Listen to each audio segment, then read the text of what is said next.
Candy Ebling for filling in for me last night. It was a little under the weather, but she did a superior job filling in for me.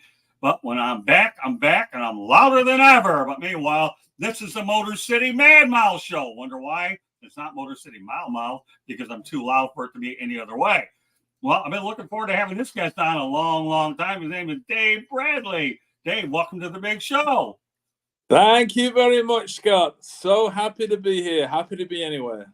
Well, let me tell you one thing about Mr. Bradley, folks. If you're a soccer fan, you definitely want to stay from start to finish. If you're not a soccer fan, stay anyways. You might find some other interesting twists and turns in this show, because we're going to talk about the guy that played for Manchester United. And you know one thing about Dave, I've been talking to him for a while. It's just a matter of fitting him in properly, and boy, did we ever fit him in. Just let everybody know that the Sports Exchange will be on at 9 o'clock Eastern time following our presentation of the Motor City Mad Mouth Show. I want to give everybody a little overview here. First of all, just want to let everybody know the Motor City Mad Mouth Show is being broadcast around the world, okay? That goes deeper than Mommy, Ohio, like England, Paris, all that stuff, okay? And then the audio version of the Motor City Mad Mouth Show can be heard on iHeartRadio, Apple, Spotify, Google, wherever you get your podcasts. Please hit the red subscribe button on YouTube, South Florida Tribune. We're striving for more subscribers. Let's get greedy and have more people hear us. Please also comment, like, and share the broadcast. Want to be a guest? Let's get that chat room active. And that's one way to do it. Or send your topic ideas, southfloridatribune@gmail.com. If you want to advertise cost efficiently, give me a call at 954-304-4941. We do broadcast live on Facebook, LinkedIn, Twitter, and YouTube. I'll go over some more company information a little bit later. But meanwhile, Candy Ebling will be managing the chat, posting them up. And our first one here is from Will Vogel. And let's put it up there. I lived in London and Germany, and I grew up playing soccer with my brother. And my dad played Division II soccer in the USA. Great stuff, Will. And Will does appear every once in a while on Fire Up with Candy Ebling. With that said, Dave, let's talk a little bit about your soccer career. Give me a summary of how I know you had a pretty good career. So now you have a chance to talk about it. Okay, so born and raised in Manchester, England, which is not dissimilar to Midwest/Toledo, Detroit. Working class, blue collar, very down to earth, hard working, grind it out, etc. Guts it out, be tough, be strong, get over your excuses. And I left high school when I was 16 years of age, because that's what you do over there, and went straight to Manchester United as a 16-year-old and was there for 4 years. And soccer taught me a lot of things, as we call it, football over there, but, we'll use the term soccer for relatability reasons here. Soccer taught me a lot of things, the usual things that sports can teach you, the discipline, the application, accountability, being a team player, all those things. But one thing it did teach me was you can get paid for living your dream. Very good. Well, and that came around a few years later at the end of my career to help me find something to continue to live my dream or chase more dreams after soccer had finished. Well, we got a great comment in the chat room from Will Vogel. This guy, when he's on a roll, and I've never seen a guy do more research than this guy here. One of my young and up-and-coming prospects in broadcasting. Sorry, Mr. Bradley, I'm an Arsenal fan. But much respect to you and Manchester United. Such a great team with great history. Oh, the Arsenal. There you go. I'm sure you probably have a lot of respect for that rivalry, don't you? And you know what? He's right. I mean, every dog has its day. Manchester United had their day, and they'll have another day. Actually, my best friend around here I spend a lot of time with, he's from Cambridge, England, but he's an Arsenal fan too. So, but Arsenal are going great. I wish you all the best, because it's not going to last forever. Man United will take over again. Well done. All right, so let's talk about Manchester United a little bit here. You alluded to it, so now we're going to go, Dave, into more detail. You played there for 4 years for Manchester United, which I view as the New York Yankees of soccer. What was that like playing for Manchester United? You talk about a big name, recognizable worldwide. I mean, again, the New York Yankees and Manchester United, is that a fair comparison? Yeah, it is. It is. it's always hard, but I think that's about as close as you can get in American sporting terms. What is it like joining, and arguably now, not so much the results, but just the size of the club, the history, the stature, the commercialism. Arguably, still one of the top one or two teams in the world, basically. But our friend is right. The Arsenal fan is right now. They're not having the greatest of times, but that does happen. But wow, joining a club like Manchester United as a 16-year-old. I look back now, I think about what did that do for me other than the obvious things. It gave me a real teaching and a grounding, and it helped to mold me into the person that I needed to become, not just to be a soccer player, but to hold myself and carry myself and carry the weight of being at a big soccer club and wearing the shirt of something, of a club that is so iconic. As a young person, you soon realize, wow, I'm part of something that's a whole lot bigger than me here, and you have to represent it well.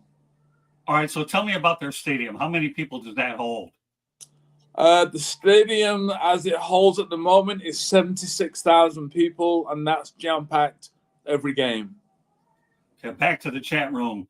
Soccer is a great team sport that teaches you about building character and building relationships with others, boy. There you go. I'm sure you definitely agree with that thought. Yeah, without a shadow of a doubt. And it's not only just helped me in soccer. I mean, my career ended a long time ago, but I carried those principles and those habits with me through my life, through business, relationships, etc., and it's really stood me well. All right. Candy in the chat room says playing for the team you grew up with had to be special. I don't think there's anything better than joining your boyhood team, because when I was a single-digit age kid, I used to walk to go and see the games with my dad and my granddad. Wow. And now my son lives over there, so he's now fourth generation Man United soccer fan. So yeah, it really is. I mean, we don't want to be big-headed about things, but if the question is posed, it's a massive honor to play for your hometown team, and it happened to be Manchester United, the one that was my dad. By the way, my dad was there before I was as a young kid, just for a couple of years. So it was kind of passed down to me, and it's in the blood. You're born into it. It's in the blood. It's very strong. It's very powerful. Well, the way you're describing this, to me, soccer reminds me of baseball as being passed from generation to generation, because we all know in the States, obviously, how many times have you seen players who have played, their grandfathers did, their kids have played, and I'm not going to get a list of names, but I'm drawing the similar comparisons here, Dave, with what you just mentioned. Yeah. And, there's a statue right outside the ground, and there are 3 players that have got their own statue, and that's George Best, Bobby Charlton, and Dennis Law. I got Dennis Law's autograph. I wore his number 10 shirt at school as a kid. Bobby Charlton used to come and train with us after he retired, but I was there. He would still join in and play. George Best left before I got there, but I was a ball boy before I joined the club full time. So I used to get shoulder to shoulder with those legendary names as far as soccer is concerned. Yeah, I saw somebody make mention to that. Well, Will Vogel seems to get the GMTA part alike, and great minds think alike, just in case you want to know what the acronym means. But yeah, you obviously did go ahead and play with George Best, who's on his Mount Rushmore, obviously. So, that's an incredible comparison. Back to the chat room, okay, with Will. You might as well call him the unofficial co-host of this show, because he's certainly doing a wonderful job. I watch Premier League every week. I like 10+ jerseys. All right, that's pretty interesting. Old Trafford gets a crowd every week, no matter how good the team is. Yeah. And on the field, Emirates, Stamford Bridge, and Hart Lane. Any thoughts about that? He's 100% correct. the loyalty of the fan base, which creates a lot of commercialism success, even though they maybe not all as successful as they would like to be on the field right now, but the club itself is an absolute juggernaut. I mean, you know, they're talking about selling Manchester United. Someone was going to buy it. You know, there was all sorts of things going on recently, and they were talking about $4 or more billion to buy it. Wow. And a lot of those soccer grounds that were being mentioned there, White Hart Lane, yeah, I've been there. Arsenal, didn't get a chance to go there, but yeah, in my 14-year career, especially around the UK, I played a lot of those soccer grounds that are iconic, that have been around a long, long time. I mean, it's special. It's special. There's no doubt about that. Especially over there as well, because of the culture. It's a little bit different over here, but you're talking generations and generations and generations, and you're talking about soccer grounds there that have seen good times and bad times, right, with most of the clubs, but the good old-fashioned soccer stadiums are soccer purpose-built, and they create atmosphere. The crowd on top of you, everyone's screaming at you. It's intimidating, but that's a challenge, and that's what you play for that challenge. Another kind word from Will Vogel will put that up before we move on here. Mr. Bradley, I'm so blessed to see you join Scott today. He's a mentor of mine. I love soccer. Scott runs a phenomenal YouTube channel with a variety of shows. So thanks, Will, for putting that out there. You're really a great guy. Yeah, thank you very much. Too kind, way too kind. Yeah, Dave and I have been good friends for a while. I just thought that this was a perfect opportunity to bring him on, and I'm so thankful that he was willing to join us tonight.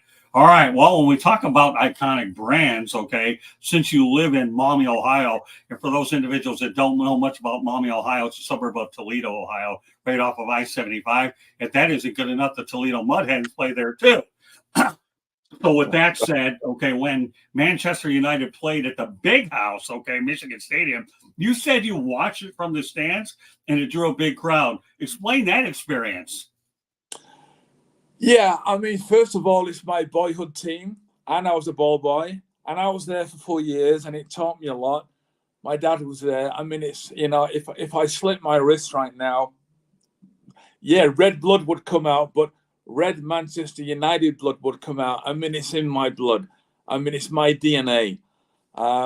Would you believe my son still lives over there? And would you believe my now 22-year-old daughter is moving from here to go and live in Manchester, England, right by the stadium in July. So, yeah, it's pretty amazing. I don't know that I answered the question there. Could you repeat that, Scott? Well, sure, absolutely. You're talking about an iconic venue. The Michigan Wolverines are the most iconic, the all-time Division I winning this team. Of course, it doesn't hurt they won a national championship this year either, and they have 107, 110,000 stadium, and I have amazing blue in my blood, even though I graduated from the University of South Florida, and I'm affiliated with others. So when you talk about Manchester United playing in an iconic venue at an iconic school, that had to send chills down your spine, knowing that Manchester United, the big M there, and the big M in Michigan to block them.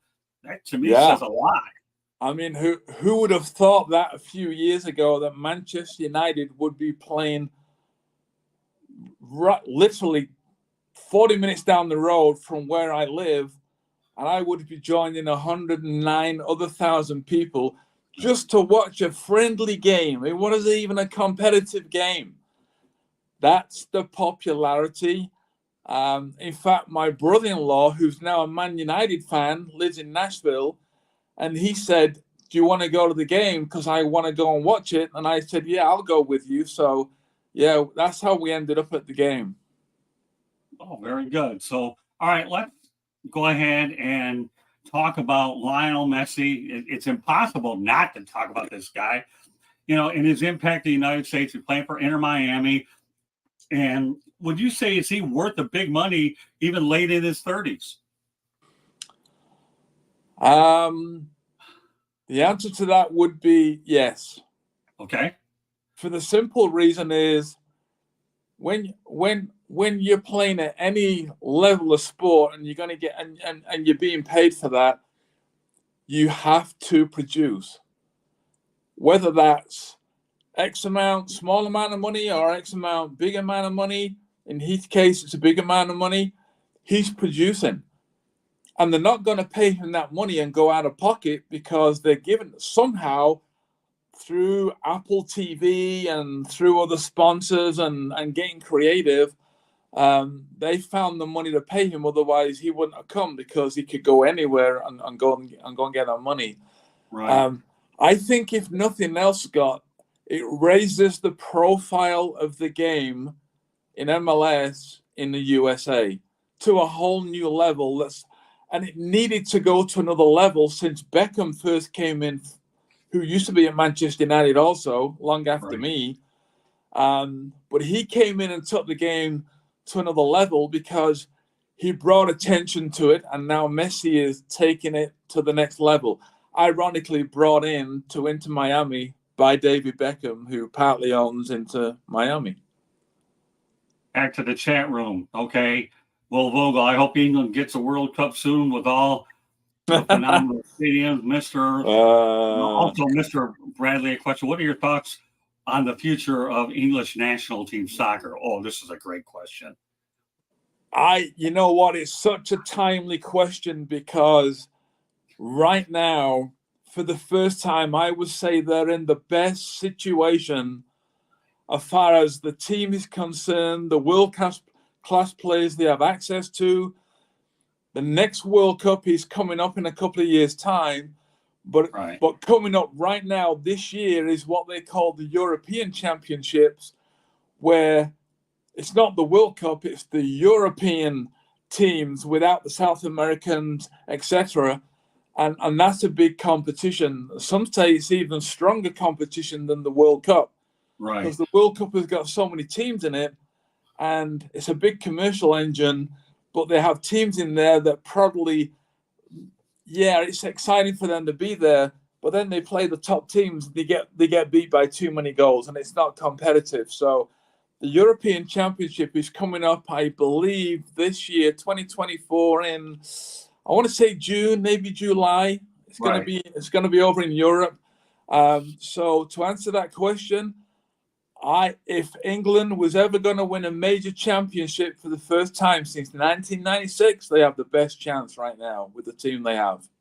All right, back to Vogel. Well, this is an easy one. He said he's grinning from ear to ear. Well, you know what? Well, when you're asking the questions you ask, we're grinning from ear to ear that you know this much about the sport, which I think is a credit to the way a lot of things are done. Soccer, obviously, compared to American football, is a sport that, takes second fiddle here, but few people realize that the amount of youth participation in soccer is much better, and it's a much safer sport than American football. But we'll just talk about what Will's mentioning now. We'll get to that in a moment.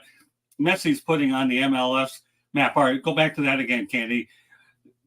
That he's the best player in the world. My dad tells me stories when Pele came over to the New York Cosmos and the stadium sold out. You know what, Will? I can tell you that too, because I was old enough then. But Pele was unbelievable. And that's an outstanding comparison. This guy isn't just selling out, but teams are making a bundle of money off the ticket. I won't get into the overseas stuff about the friendlies he missed. That's not necessary for this particular show. But Messi's main responsibility is get ready for the MLS season. So why don't you address Will's question here in terms of how we're putting the MLS on the map? Yeah, it's just sheer profile that is putting MLS on the map. I mean, he is arguably now, it's between Messi and Ronaldo is who's the best player in the world.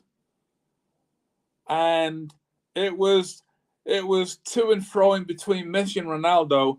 Ronaldo was gone off the radar a bit because he's gone to Saudi Arabia, and that's not a competitive league, even less so than MLS.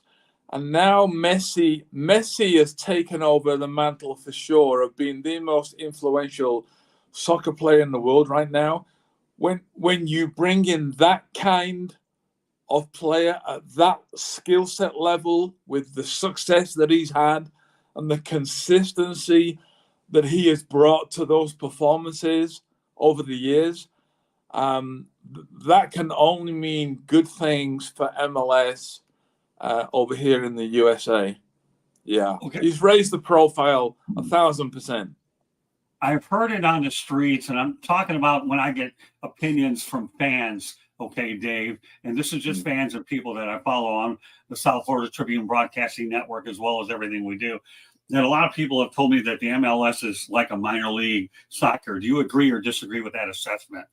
I would have agreed with that assessment several years ago. I would say right now, in the UK, they have like a structured pyramid system. You got the Premier League, then you've got a league underneath that one, and then a third one and a fourth one, and even a fifth one and a sixth one. So in the pyramid system over there, a team in the second, third, fourth, fifth, sixth, whatever, and it's been done before. If they decide they want to grow and they want to try and get into the Premier League, they can do that, because over there they have a promotion and a relegation every season. So if you do really well in the league that you're in, you can be promoted to the next league that is more commercialism, there's more money, you can then get better players, etc., etc. But equally so, if you don't do well, you can drop out to a lower division, and that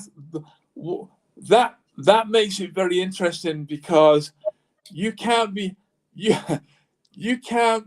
a Cleveland Browns and end up bottom of the ladder for 5 years or more and stay in the NFL. In England, the bottom would drop out, and you'd have to climb your way back up. So it makes it really interesting and exciting. I understand in America why they maybe don't do that, because of the size of it, the travel that's involved, the time zones, the different weather. The UK is a whole lot smaller, easy to navigate around a whole lot more. But the promotion system, I do believe eventually MLS will have a promotion and a relegation aspect to the league. But I believe the MLS, the top teams and the bottom teams, there could be more parity than there is right now. Right. But we're in the world of commercialism. The more money you've got, the better players you can go and get, and that's going to determine where you end up. I would put MLS in UK terms somewhere in round about the mid-second tier / third tier in the UK, which is nothing to be embarrassed about. Okay, we're going to shift for a moment to American football, and then we're going to end the show about the World Cup. Okay, 2 questions for American football. Number one, do you ever see the UK ever getting an NFL team? I know the Jacksonville Jaguars have played there a lot, and they're further ahead than most people. But this is a question that so many people ask me, and I don't think there's a better person on the planet to ask than you. That is it a matter of if? It's not a matter of if, it's a matter of when. Correct. The NFL finally lands in the UK. Yeah, you're right, Scott. It's a matter of when, because the world has become a smaller place, and we definitely are more global. We're more global than we ever were sport-wise.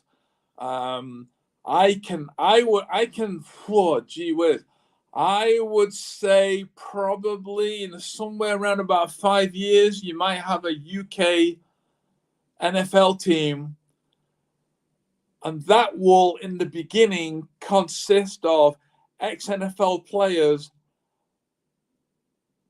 that can't get into a big team over here. They've had a good career. They're a little bit on the downswing over here, but they can definitely lend their experience and their knowledge to some of the younger players who are UK people who want to play gridiron. Yeah. Well, let's face the reality. We know the crowds are there, and obviously the crowds are there. Country has really received it well. And what few people probably don't know, but maybe you and I do, as well as the older generation, many years ago they had the World League of American Football out there. And if it wasn't so expensive to operate, I still think the World League of American Football would be in business because they were producing a lot of good players. And I know a fair amount of people that actually work there.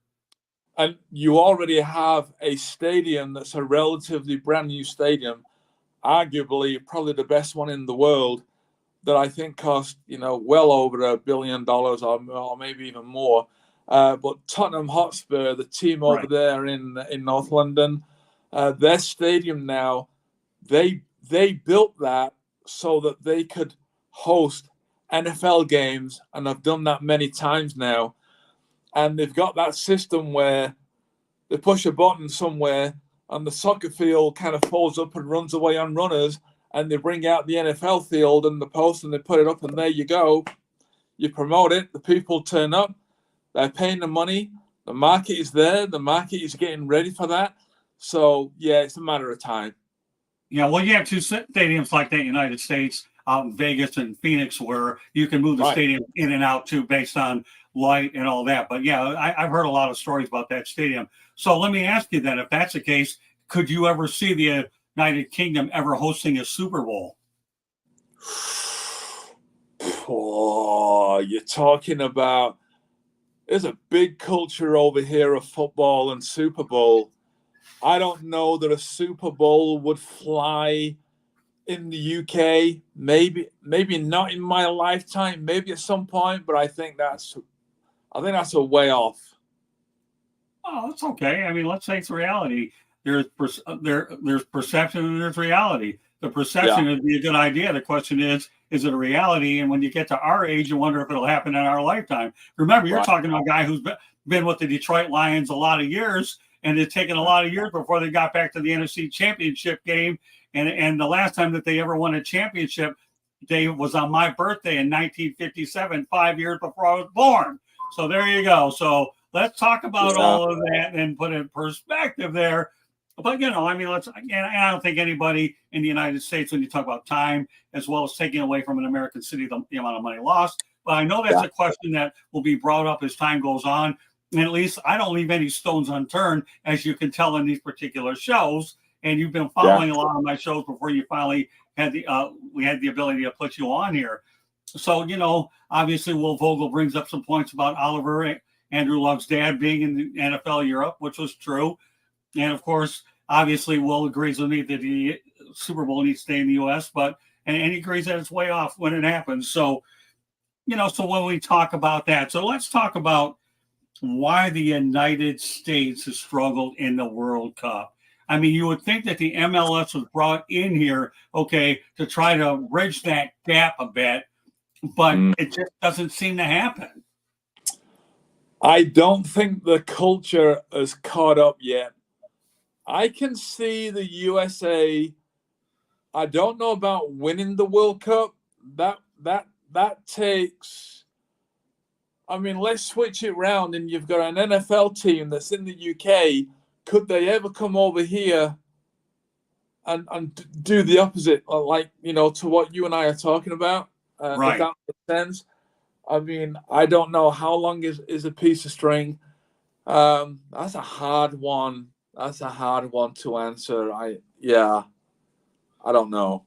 Well, I think, why it's such a hard one to answer?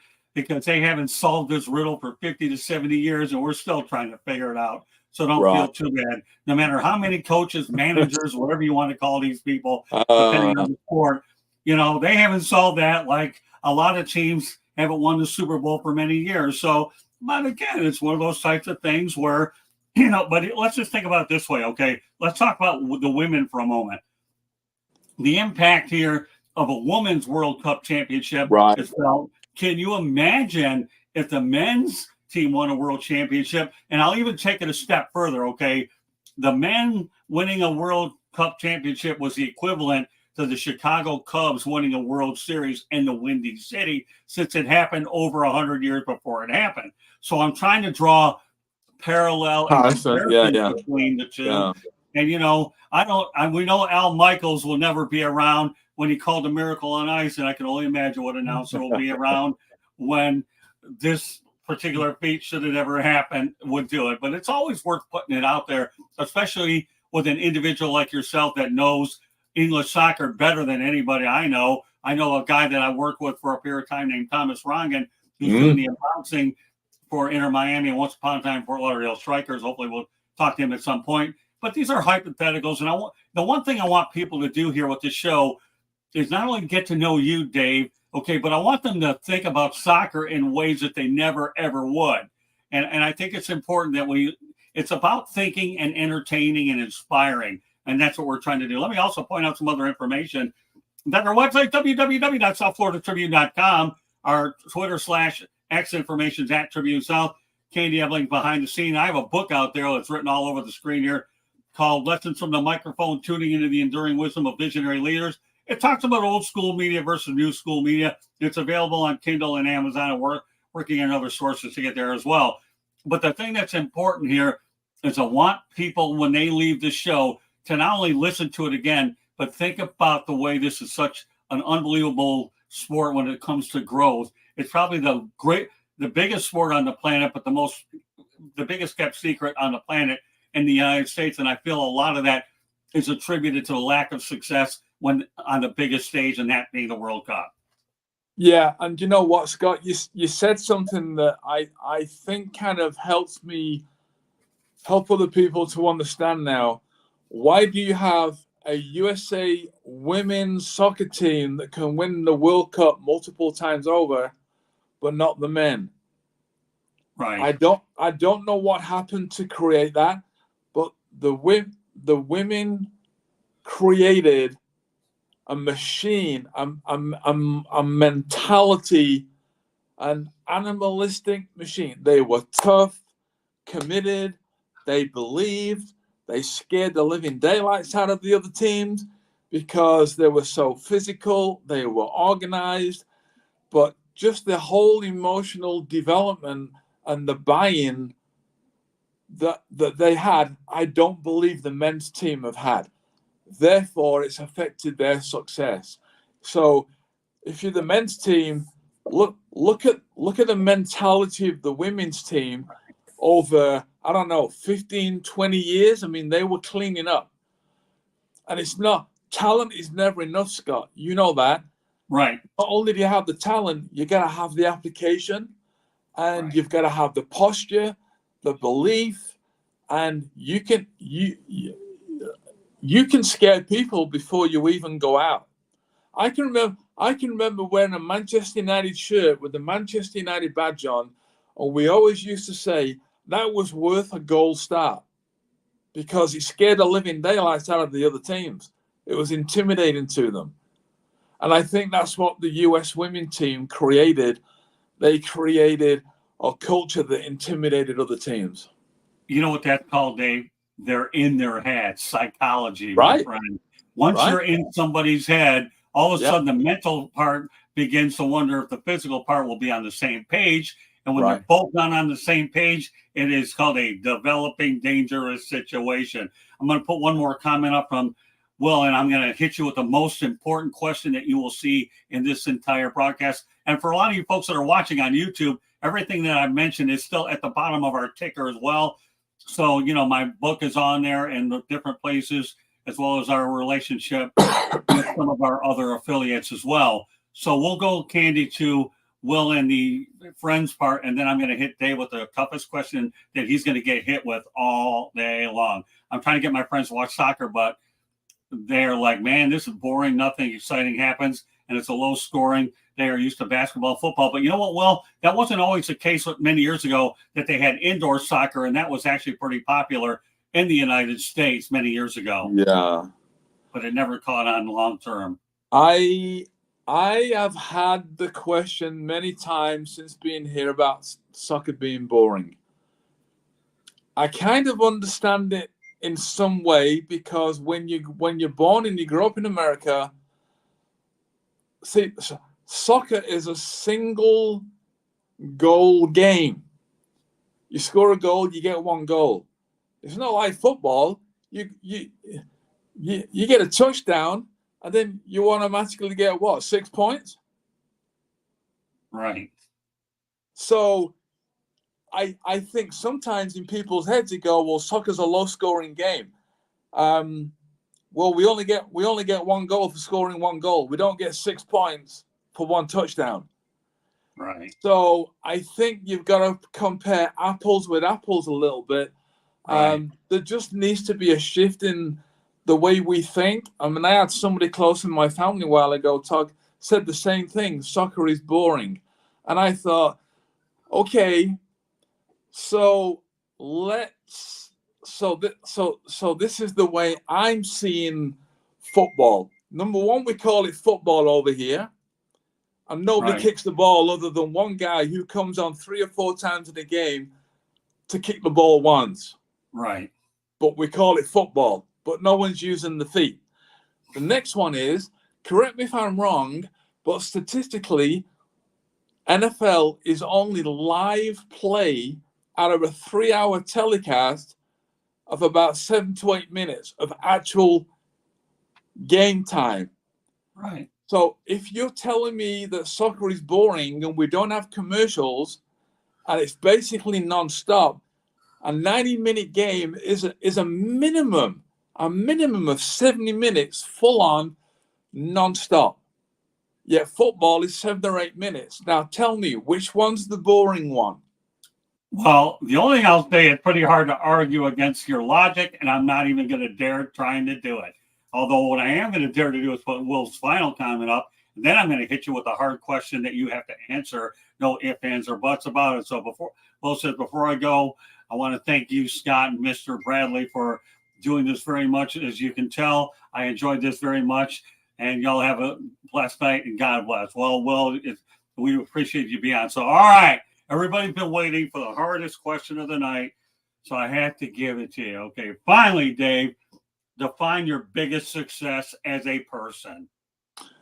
Oh wow, that's so easy, Scott. Well, I thought it was a hard question. Okay, I know, and it seriously? probably was, but I like to simplify things. That's just the way I think, you know. If you'd have asked me this question when I was a soccer player, I would have said, hey, being a pro soccer player, the percentage of people that become a pro soccer player in the UK that make a good living out of the game is around about 0.1% of kids. So it's pretty competitive. When I came out of soccer, I retired out of it. I went to do a bit of coaching. I was in New Zealand. And eventually I thought, I don't want to be involved in soccer anymore.